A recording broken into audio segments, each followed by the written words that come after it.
सहस्रादित्यसङ्काशम् सहस्रवदनम् वरम् सहस्रदोः सहस्रारम् प्रपद्येऽहम् सुदर्शनम् हसन्दम् हारकेयूरमकुटाङ्गदभूषणम्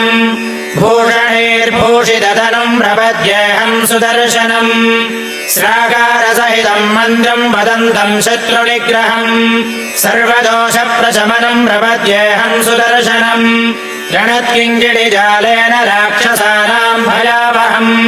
दीप्तकेशम् विरूपाक्षम् प्रपद्येऽहम् सुदर्शनम्